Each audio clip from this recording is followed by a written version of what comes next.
Abrimos nuestras Biblias, hermanos, en los últimos versículos de esta epístola, segunda de Timoteo, capítulo número 4. Leeremos de los versículos 19 al 22.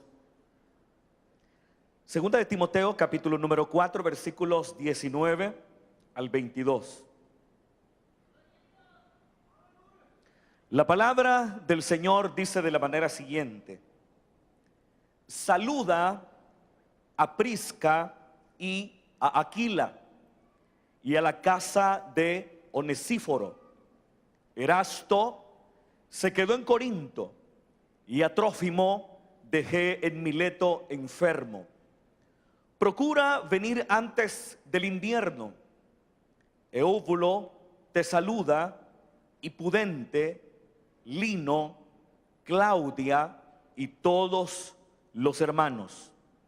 El Señor Jesucristo esté con tu espíritu. La gracia sea con vosotros. Amén. Gloria al Señor. ¿Pueden sentarse, hermanos, en esta oportunidad? Gloria al Señor. Hermanos, con estos 4 versículos estamos culminando este estudio que nos ha llevado alrededor de 10 meses. Y si bien es cierto, son versículos muy sencillos y que para algunos eruditos de la palabra presentan algunas complicaciones, no obstante vamos a tratar de extraer aquellas enseñanzas prácticas que puedan ser de utilidad para nuestras vidas, ya que recordemos que la Biblia dice de sí misma que toda la escritura es útil, ¿verdad? ¿Cuántos creen eso, hermanos? Toda la escritura, toda la palabra del Señor es útil.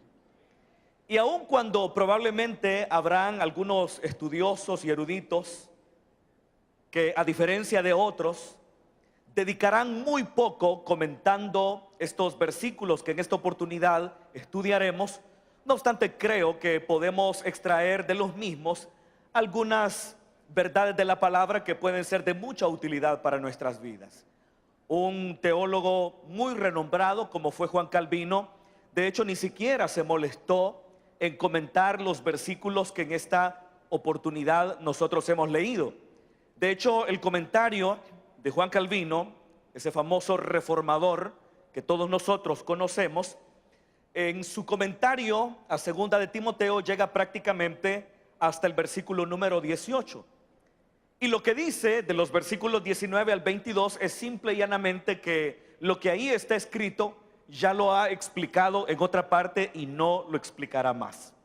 Entonces, sin embargo, vamos, como lo dije, a tratar de descubrir algunas verdades importantes para nuestra vida a través de estos versículos de la palabra que acabamos de leer. Vemos en primer lugar, hermanos, en el versículo 19, que se nos muestra una solicitud de saludo. Y el saludo es para un matrimonio muy renombrado en las comunidades paulinas. Dice el versículo número 19, saluda a Prisca y a Aquila. Prisca era la esposa y Aquila era el esposo. Y si usted, hermano, se toma la tarea de buscar los nombres de este matrimonio, de esta pareja de hermanos unidos en matrimonio, se dará cuenta que, como lo dije hace unos momentos, era un matrimonio muy renombrado en las comunidades paulinas. De manera tal que hay al menos 3 autores que los mencionan. Por ejemplo, Lucas, en el libro de los Hechos de los Apóstoles, los menciona. Luego también el apóstol Pablo, en su carta a los romanos y en su carta primera a los corintios, también los menciona. Y luego esta carta de corte paulino, perteneciente a la segunda generación, y escrita por un discípulo de Pablo, menciona también a esta pareja de esposos, como ya lo dije, muy renombrada en las comunidades paulinas. El hecho que tres autores, Lucas en los Hechos de los Apóstoles, Pablo en dos de sus cartas auténticas, Romanos y Primera de Corintios, y también un discípulo de Pablo posterior al año 70 los mencione, nos muestra la importancia que esta pareja de esposos tuvo en la obra del Señor, particularmente en las comunidades paulinas.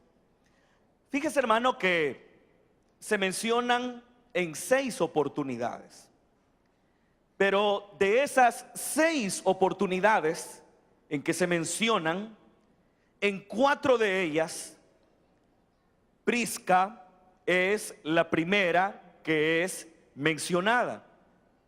En el caso de Lucas le llama Priscila, que es un diminutivo, pero ya vamos a explorar de forma muy sucinta las posibles razones por las cuales Lucas se expresa de ella de forma así, hablando de ella en diminutivo, en contraste a como Pablo se expresa de ella. Entonces, pero fíjese, son 4 de 6 menciones en las que el nombre de Prisca va mencionado primero. Es decir, que de 6 menciones de este matrimonio, solo en 2 ocasiones se menciona primero a Aquila, pero en las otras 4 restantes se menciona a Prisca primero que a Aquila. Esto ha llevado, como es natural, a muchos a especular la razón por la cual Prisca en 4 de 6 menciones es, valga la redundancia, mencionada primero que su esposo Aquila. Algunos han dicho que probablemente era una mujer pudiente, una mujer en el ámbito de lo económico, viviendo con holgura, o que su estrato social era un estrato social importante. Hay algunos que han mencionado esa razón como una posible del por qué Prisca es mencionada en 4 ocasiones de 6 antes que su esposo. Otra razón, que posiblemente sea la más probable, es que Prisca tenía un desenvolvimiento o una participación mucho más activa en la obra del Señor. Y eso era, hermano, pues algo fuera de lo normal, que en una cultura como la del mundo mediterráneo se mencionara en primer lugar a la mujer. Lo que era, lo que se estilaba, lo que se hacía, era que siempre se mencionaban a los hombres y luego se mencionaban a las mujeres, si es que se les mencionaba.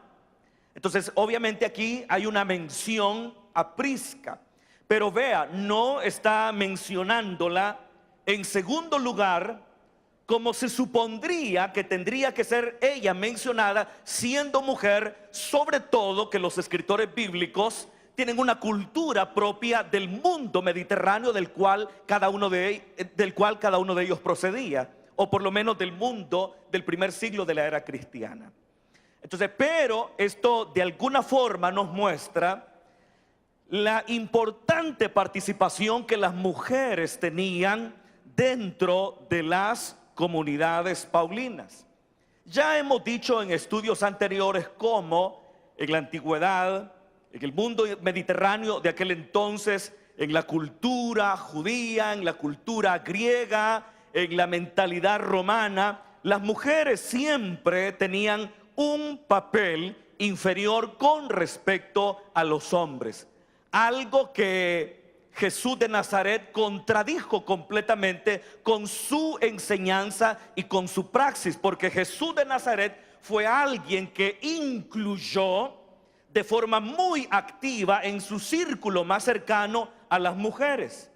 Y también eso ocurrió dentro de las comunidades paulinas. No podemos decir que hubo una libertad completa de participación cultural de las mujeres en las comunidades paulinas. Recordemos que los hombres de Dios, los escritores bíblicos, eran hijos de su cultura y en algunas ocasiones no podían escapar a los cánones y patrones culturales en los que ellos se habían criado y que ellos habían aprendido.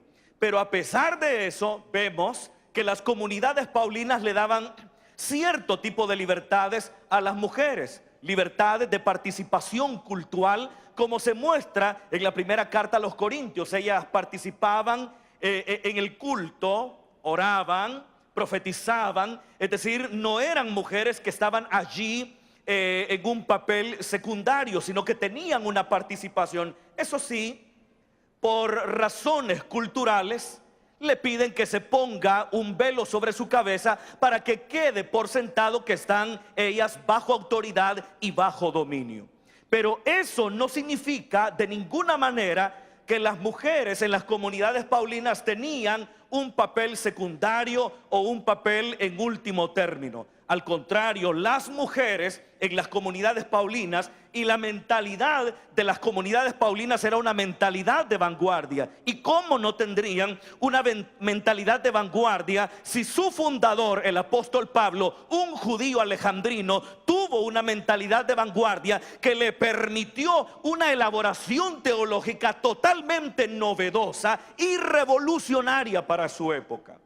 Entonces las comunidades paulinas le daban su lugar a las mujeres, y por eso es que no tienen en ningún momento reparos Lucas, quien fue colaborador de Pablo, el mismo Pablo, ni el autor de Segunda de Timoteo, que es un discípulo de Pablo de la segunda generación, no tienen reparos en mencionar a la mujer antes que al hombre. Así que gloria a Dios por Prisca. Dicen amén. Esto quiere decir que el papel de ustedes, hermanas, nunca debe ser puesto en un segundo plano, porque hombres y mujeres delante de Dios son iguales. Los hombres no son superiores a las mujeres. Las mujeres tampoco son superiores a los hombres. En Cristo, dice el apóstol Pablo, no hay hombre ni mujer. No hay diferencia. En Cristo no hay diferencia, porque ni la mujer es sin el hombre y el hombre tampoco no es sin la mujer, como el apóstol Pablo escribirá en su carta a los Corintios. Entonces el papel de las mujeres en la iglesia es un papel muy importante. ¿Me escucha, hermano? Que nadie la calle. ¿Me está escuchando, hermana?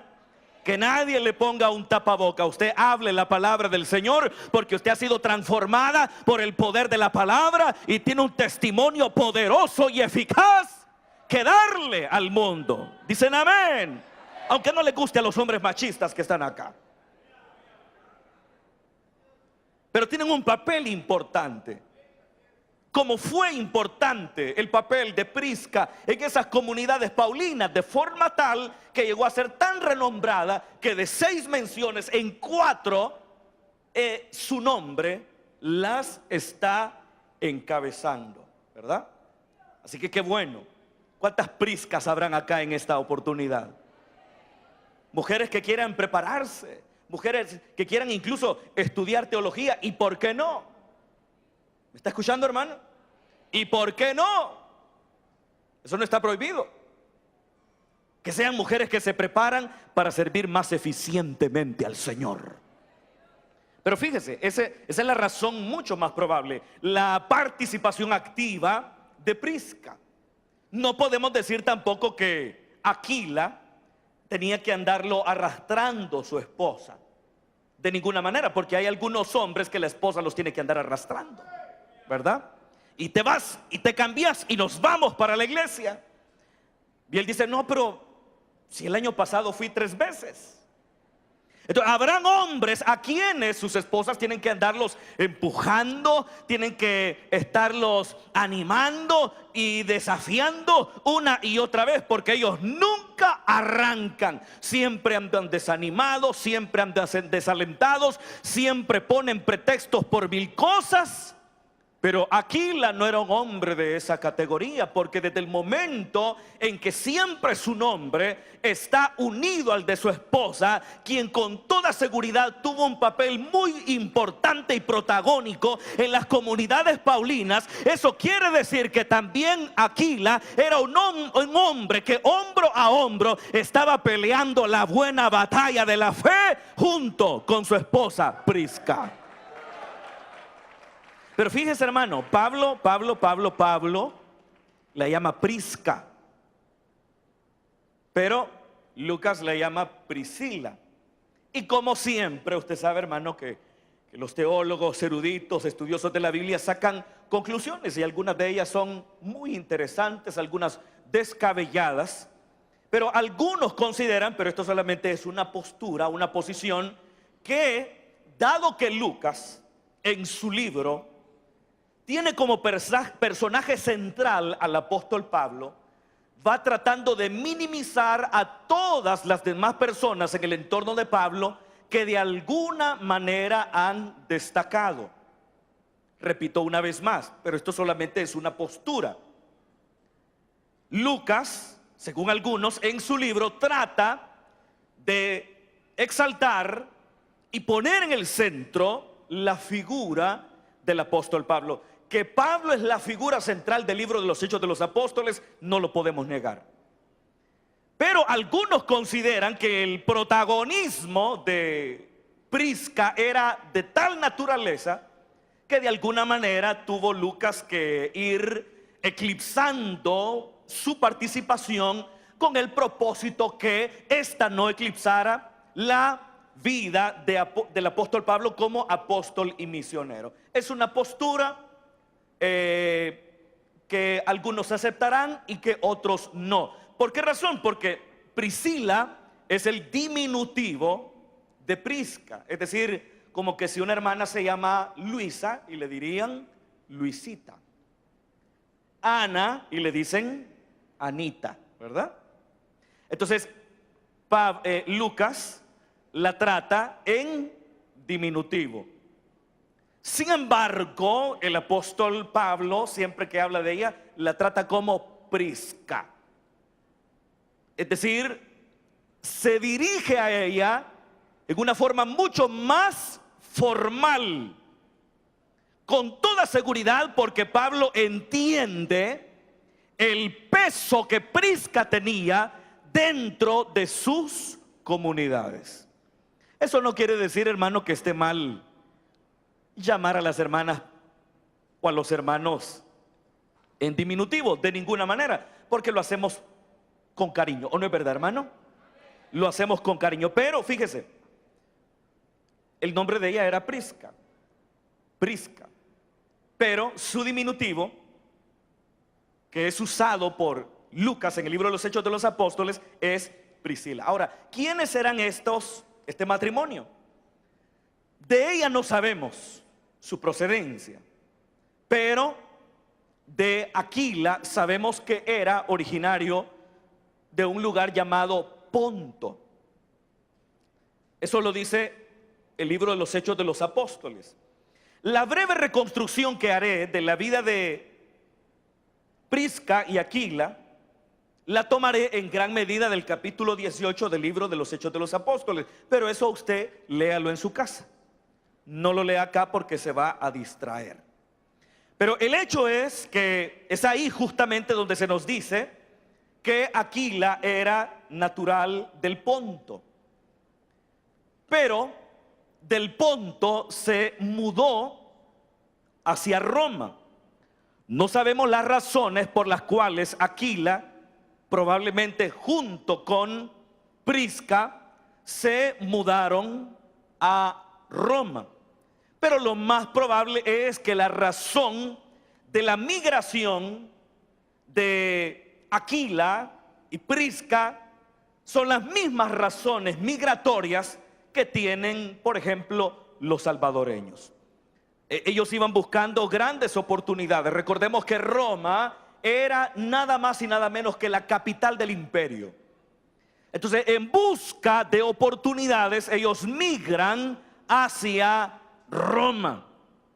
Migran hacia Roma, y como ellos tenían un oficio, ellos tenían como oficio el hacer tiendas de campaña. Entonces, en Roma había una demanda muy importante del producto que ofertaba Prisca y Aquila.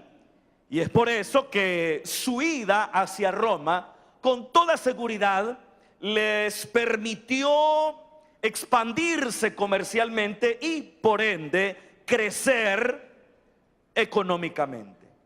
Sin embargo, llegó un momento en que disturbios no especificados por Lucas en el libro de los Hechos de los Apóstoles llevó a un emperador llamado Claudio a expulsar a todos los judíos de Roma. Entonces es por ese decreto de el emperador Claudio que Prisca y Aquila tienen que emigrar de Roma, tienen que salir de Roma. Con toda seguridad tienen que romper todos aquellos contactos comerciales que habían hecho, y prácticamente implicaba empezar otra vez. Qué difícil es empezar otra vez, ¿verdad, hermano? Sobre todo cuando alguien tiene un negocio y se ha logrado posicionar en el mercado y ahora tiene clientes, ahora tiene proveedores. Y qué difícil es volver a empezar, sobre todo cuando tienen que cesarse las actividades de forma abrupta, como abrupto fue el cese de actividades de Prisca y Aquila en la ciudad de Roma debido al decreto del emperador Claudio. Entonces tuvieron que salir y escogieron la ciudad de Corinto. Escogieron la ciudad de Corinto para vivir, pero también para empezar otra vez. Es decir, que no solamente eran personas muy dedicadas a la obra del Señor, sino que también eran personas muy dedicadas al trabajo. ¿Me está escuchando, hermano? Esto quiere decir que el creyente no es un haragán. El creyente no es un holgazán que se está dando aire con un abanico en la hamaca. Al contrario, eso no nos lo enseña la palabra. La palabra dice todo lo contrario. La palabra dice: el que no trabaje, que no coma. Por aquellos que dejan de trabajar porque dice: si el Señor ya viene, yo lo que tengo que hacer es predicar, yo lo que tengo que hacer es dedicarme al ayuno y a la oración, así que allá se quede su mundo con su trabajo, porque todo eso se va a quedar. Yo por eso me dedico a la oración, al ayuno, a la predicación de la palabra, a anunciarle al mundo que Cristo viene y que todas estas cosas serán deshechas. Se oye bonito el discurso, pero detrás de eso lo que encontramos es un holgazán. Lo que encontramos es un haragán. Pero Prisca y Aquila son modelo de personas laboriosas en cuanto a la difusión del mensaje del evangelio, como también en la práctica del trabajo cotidiano, porque seguramente salen descorazonados de Roma por esa abrupta interrupción laboral que les lleva a Corinto. Pero aun cuando están probablemente desanimados, no obstante saben que Dios está con ellos y están dispuestos a empezar otra vez en Corinto. ¿Me escucha, hermano? Para aquellos que les ha ido mal en algún su negocio, digo un negocio lícito, ¿verdad, hermano? Debe saber que Dios está de su lado. Debe saber que Dios está con usted. ¿Cuántos me están escuchando, hermano? Debe saber que Dios está con usted. Y eso era lo que Prisca y Aquila sabían, que así como el Señor los había prosperado en Roma, así también los bendeciría y los prosperaría en Corinto. Ellos lo sabían. Y por eso ellos llegan a Corinto. Pero fíjese, Corinto era una ciudad difícil por diferentes razones. porque Corinto era una ciudad muy corrupta moralmente hablando. De hecho, los vecinos de la ciudad de Corinto habían creado un verbo, y este verbo era el verbo corintianizar o corintiar. ¿Y qué querían decir los contemporáneos, las ciudades vecinas de los corintios en esa época? Lo que querían decir con corintiar o corintianizar era corromperse. Corintiar o corintianizar llegó a ser un verbo sinónimo del verbo corromperse.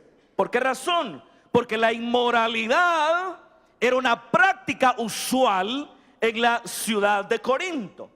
De hecho, cuando nosotros leemos la primera carta a los Corintios escrita por el apóstol Pablo, él dice: no se equivoquen, ni los adúlteros, ni los afeminados, ni los que se acuestan con varones heredarán el reino de Dios. Y luego dice: y esto erais algunos de vosotros. Quiere decir que en la comunidad de fe en Corinto habían personas que en el pasado habían practicado toda forma de inmoralidad sexual. Entonces dice: pero eso eran. Entonces, era una ciudad moralmente corrupta. Pero ahí llega Prisca y Aquila, pero mantienen su testimonio cristiano. Porque hay gente que de pronto, hermano, siempre pone pretextos. Desde que me fui a vivir a tal lugar, desde entonces me descuidé del Señor. Fue mi ida a determinada ciudad, fue mi ida a determinado lugar lo que provocó que yo me desanimara, lo que provocó que me fuera apartando del Señor. Puros cuentos. Prisca y Aquila son un testimonio indubitable de un matrimonio que permanece leal al Señor en una ciudad tan corrupta y célebre por su inmoralidad como fue la ciudad de Corinto. Y ahí empezaron a trabajar. Empezaron a trabajar y empezaron a levantar el negocio otra vez. Hacían la obra del Señor, pero también ellos seguían con el negocio de hacer tiendas. Y fue justamente en Corinto cuando conocieron al apóstol Pablo. Pablo venía de algunos aparentes fracasos evangelizadores, tanto en Berea como también en Atenas, sobre todo en Atenas, en Berea no, en Tesalónica. Pablo, cuando llegó a Corinto y conoció a Prisca y Aquila, Pablo llegó hecho pedazos. Él mismo da testimonio de su estado anímico en su carta primera a los Corintios. Él dice: cuando llegué a vosotros a daros el testimonio de Dios, llegué con mucha debilidad, temor y temblor.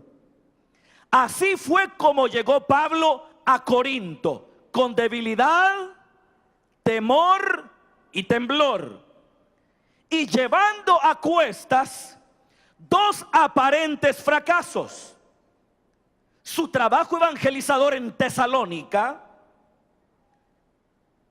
En esos momentos, claro, no lo veía él hasta dónde llegaría a Tesalónica, pero lo sacaron volando de Tesalónica cuando la obra empezaba a crecer. Y el aparente fracaso en Atenas, donde prácticamente no obtuvo resultados de su labor misionera. Entonces es en ese estado anímico que llega Pablo a Corinto. Y fíjese, hermano, es allí donde conoce a Prisca y a Aquila. E inmediatamente Prisca y Aquila lo toman y empiezan a brindarle su apoyo. Mire qué maravilloso, hermano. ¿Cuánto dan gloria a Dios por eso, hermano? Algunas veces cuando pensamos en hombres como Pablo, solo pensamos en hombres que están apoyando a otros, animando a otros. Pero algunas veces dejamos de lado o ignoramos que hubieron personas que jugaron un papel protagónico.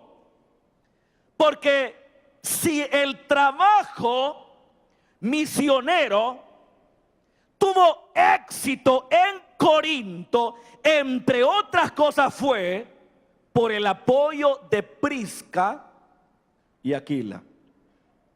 Porque Pablo viene a una ciudad extraña, sus estrechos colaboradores, Silas y Timoteo, si mal no estoy en ese momento, se habían quedado en otra ciudad. Entonces Pablo llega con un estado anímico muy duro.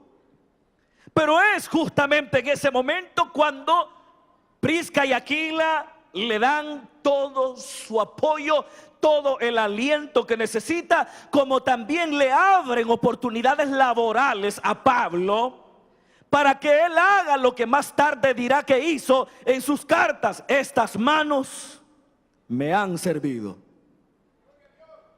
Pero parte de eso, ¿quién lo propició? Prisca y Aquila. Mire qué matrimonio más ejemplar. ¿Me escucha, hermano? Qué matrimonio más ejemplar. Conocen a Pablo y empiezan a extenderle la mano en todo sentido. Y a partir de ese momento, Prisca y Aquila no se separarán más del apóstol Pablo. Pablo permaneció alrededor de 18 meses en Corinto. Y durante esos 18 meses, Prisca y Aquila permanecieron con él. Pero cuando Pablo toma la decisión de salir de Corinto rumbo a Éfeso, con toda seguridad, Pablo se sorprende porque Prisca y Aquila le dicen a Pablo: te acompañaremos. Fíjese, hermano, qué matrimonio más comprometido con la causa del Señor. Hermano, si estaban levantando el negocio, ya para entonces posiblemente Prisca y Aquila tenían alrededor de 2 años de haber llegado a Corinto y de intentar levantar el negocio que tuvieron que abandonar por la expulsión de Roma. Estaban levantando el negocio. Pablo les apoyó para que ese negocio fuera prosperando. Empezaron otra vez a hacer contactos, igual, otra vez. Como en Roma habían hecho contactos comerciales, tenían sus clientes, tenían sus proveedores, ahora en Corinto habían empezado a hacer eso también. Pero ellos estaban tan comprometidos con la causa del evangelio, de manera tal que cuando Pablo decide abandonar la ciudad de Corinto, después de 18 meses de estar predicando la palabra del Señor, ellos le dicen: nos vamos contigo. ¿Qué hubiera hecho usted, hermano? Nosotros hubiéramos dicho: mi negocito, mi tiendita, mi tallercito. No estoy queriendo que nadie se sienta mal de ninguna manera. De ninguna manera. Pero fíjese que ellos habían visto la mano del Señor en Roma, y seguro habían visto la mano del Señor en Corinto, y sabían que no había algo tan importante como la causa del evangelio.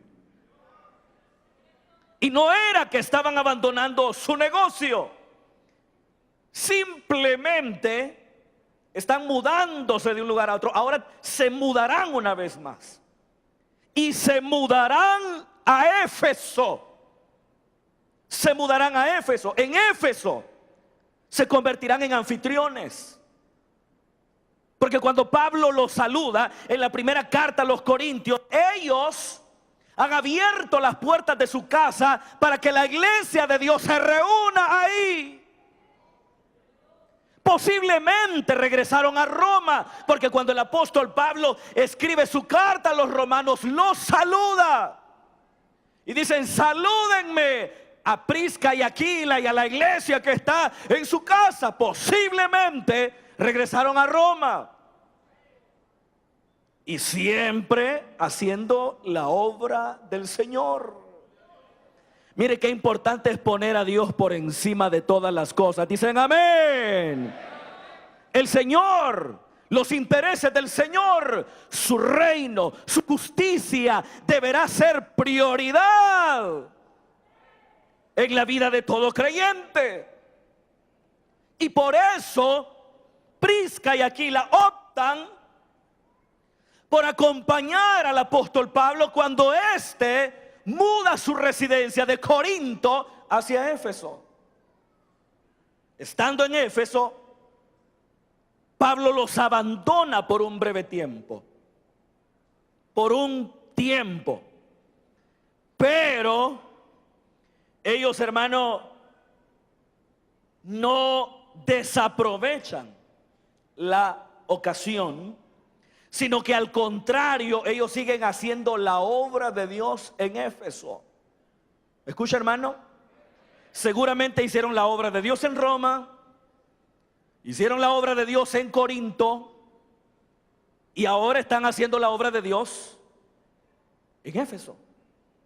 Y fue justamente en Éfeso cuando ellos conocieron a un judío oriundo de Alejandría llamado Apolos. ¿Han leído ese texto?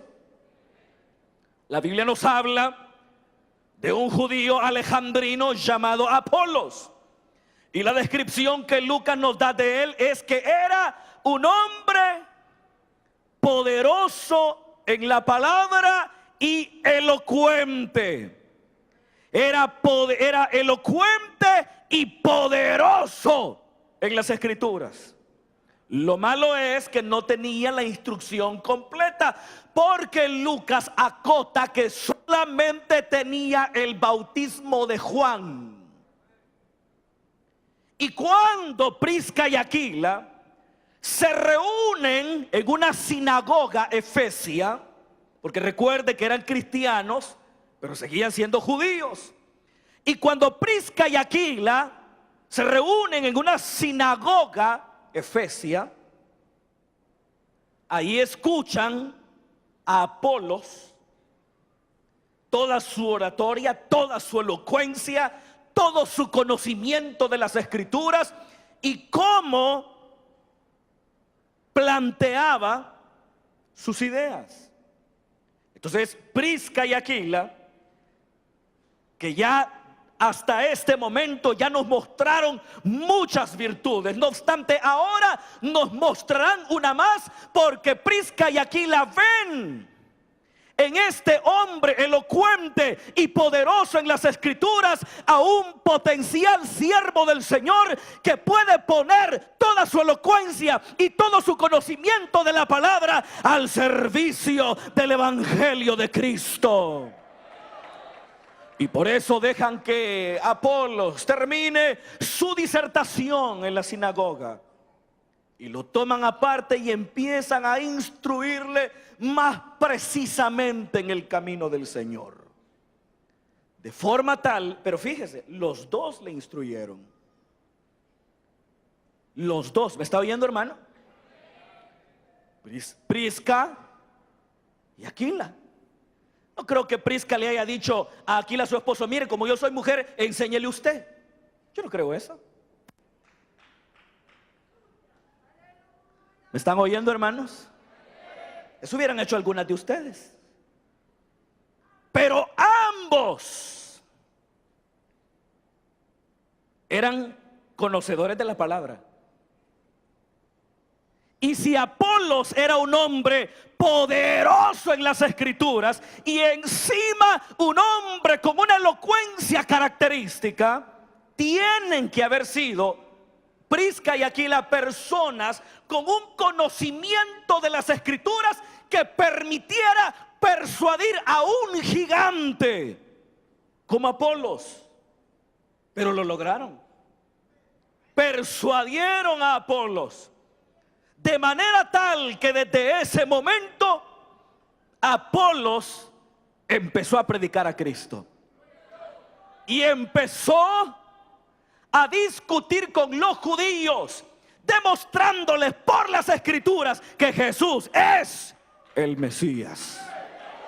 Y fíjese, y Apolo llegó a tener una participación muy importante en la comunidad de Corinto, al punto que en la carta primera a los Corintios habían algunos creyentes de esa comunidad de fe que decían: yo soy de Cefas. Otros decían: yo soy de Pablo. Otros decían: yo soy de Cristo. Y otros decían: yo soy de Apolos. Quiere decir que Apolo llegó a tener un liderazgo importante en la comunidad cristiana de Corinto. Pero ¿instruido por quién? ¿Enseñado por quién? Por una mujer y por un hombre. Por un matrimonio comprometido con la causa del evangelio y lo suficientemente instruidos como para persuadir a un hombre que de por sí es calificado como poderoso en las Escrituras. Y mire, hermano, Pablo hace una mención más de ellos en la carta a los Romanos, pero usted lo puede leer en su casa. Pero Pablo menciona en la carta a los Romanos que Prisca y Aquila llegaron incluso a arriesgar su vida misma por el apóstol. Su vida misma. ¿Me están oyendo, hermanos? ¿Qué hicieron? Exactamente no lo podemos precisar. Pero Pablo, hablando de ellos, dice: expusieron su vida por mí. ¿Escucha, hermano? Expusieron su vida por mí. ¿Qué le parece, hermano? ¿Qué le parece este matrimonio? Igual que nosotros, ¿verdad, hermano? Pero miren lo que Pablo dice: expusieron su vida por mí. Expusieron su vida por mí. Entonces, aquí en esta carta dice: los está saludando. Versículo 20. Erasto, dice acá, se quedó en Corinto, y a Trófimo dejé en Mileto enfermo. Hay diferentes opiniones acerca de la identidad de Erasto, porque no es que no se vuelva a mencionar otro Erasto u otros Erastos en el Nuevo Testamento, porque en el libro de los Hechos de los Apóstoles se menciona a un Erasto que era colaborador del apóstol Pablo. Luego también en la carta a los Romanos se mencionará a otro Erasto que era tesorero de una ciudad. Algunos consideran que era el mismo, algunos consideran que era distinto, pero el hecho es que no hay un acuerdo sobre el particular. Y como el tiempo se me está acabando y tengo que terminar hoy, vamos a saltarnos a Erasto, a Trófimo también, que se menciona también a un Trófimo. Pero lo que quiero señalar de Trófimo es lo que dice aquí: lo dejé en Mileto. ¿Cómo lo dejé? Dice la Biblia. Lo dejé enfermo. Lo dejé enfermo. Esto muestra que nosotros como creyentes nos enfermamos. Y los milagros del Señor no actúan a discreción del hombre de Dios y de la mujer de Dios. Porque bien pudiera haber dicho algo Pablo: ora por él para que se sane. Pero ¿cómo lo dejó de acuerdo al texto? Lo dejó enfermo. Lo dejó enfermo. Entonces Dios tiene poder para sanar nuestras enfermedades. ¿Cuántos dicen amén? Dios tiene poder para hacerlo. Pero si algunas veces no nos ha sanado, no será quizás por falta de fe, ni por falta de oración. Porque hay creyentes que tienen mucha fe y mucha oración, pero por alguna razón que como humanos no podemos precisar, Dios no le ha sanado. El mismo apóstol Pablo, cuando habla del azote que él tenía en su cuerpo, él mismo dice que oró fervientemente al Señor en 3 ocasiones que lo sanara. ¿O no dice así su Biblia? Pero ¿qué nos dice la palabra del Señor? Que el Señor le dijo: bástate mi gracia, porque mi poder se perfecciona en tu debilidad. Si usted está enfermo, usted pídale al Señor que le sane, porque para Él no hay nada que sea imposible, porque por su llaga nosotros hemos sido curados. Pero si Dios no le ha sanado, no se desaliente, no se desanime. No diga: quizás tengo que 7 días de ayuno seguiditos, uno detrás de otro. Como que si los ayunos fueran para doblarle el brazo al Señor, ¿verdad, hermano? Y donde, bíblicamente hablando, el ayuno es un instrumento de manipulación al Dios perfecto. El ayuno tiene otra connotación y otros objetivos. Pero algunos aprendieron que el ayuno es instrumento de manipulación del Señor. Y hacen los 7 días de ayuno y ahora no solamente tienen el problema de salud que tenían, sino que ahora encima tienen gastritis. Usted no se desanime, no se desaliente, no reniegue del Señor, no ponga en tela de duda la fidelidad del Señor. Al contrario, trate de entender lo que quiere el Señor darle a entender en ese momento que está viviendo. Eso fue lo que el apóstol Pablo hizo. Entendió la razón del silencio del Señor. Entendió también, interpretó bien la respuesta que posteriormente el Señor le dio. Y por eso él escribirá: de buena gana me gloriaré, porque he entendido que cuando soy débil, entonces es que soy fuerte. Así que si Dios no lo ha sanado, no me pregunte a mí por qué. Habrá muchas razones. Algunas veces la enfermedad es el resultado de un pecado, algunas veces. Pero eso Dios lo sabe.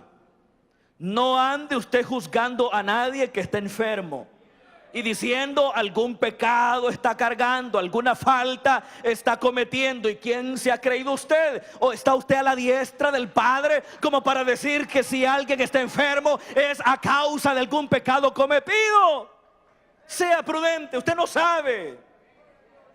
Y si a alguien le va a revelar el Señor, de seguro será a alguien que no es chismoso. Así que mejor guarde distancia. Pudiera ser por algún pecado cometido, pudiera ser que Dios quiere enseñarnos algo durante el proceso de la enfermedad, pudiera ser que no ha llegado el momento de Dios. Las respuestas son muchas, pero siempre hay algo que podemos aprender. Y dice aquí: a Trófimo lo dejé enfermo. Procura venir antes del invierno. Eóbulo te saluda, y Pudente, Lino, Claudia y todos los hermanos. ¿Quiénes eran ellos? A saber. ¿Escucha, hermano? ¿Quién sabe, hermano? ¿Quién sabe quiénes eran ellos? Pero desde el momento en que sus nombres figuran acá, es porque con toda toda probabilidad tuvieron una participación destacada en la obra del Señor, hoy ignorada por nosotros, pero conocida por el Dios que hizo los cielos y la tierra.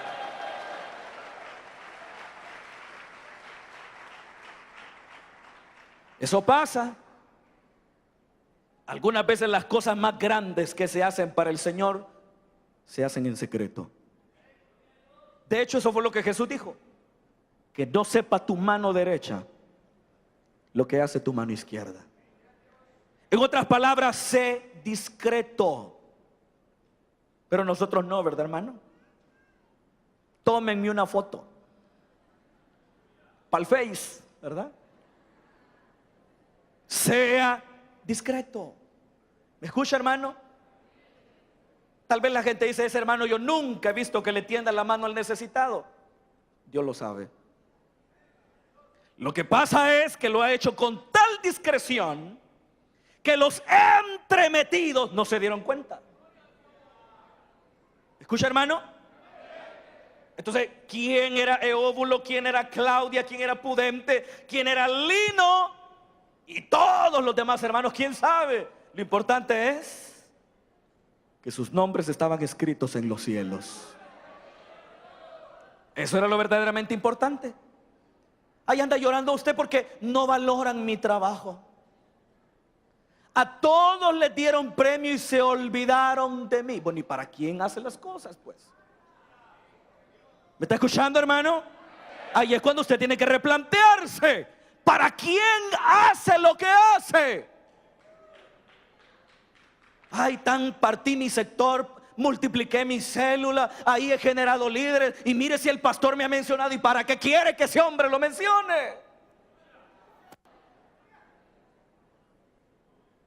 Mejor que se le olvide, porque así su recompensa será grande en los cielos. Y dice acá, con lo cual termino, que ahorita me estoy acordando que me salté a Onesíforo.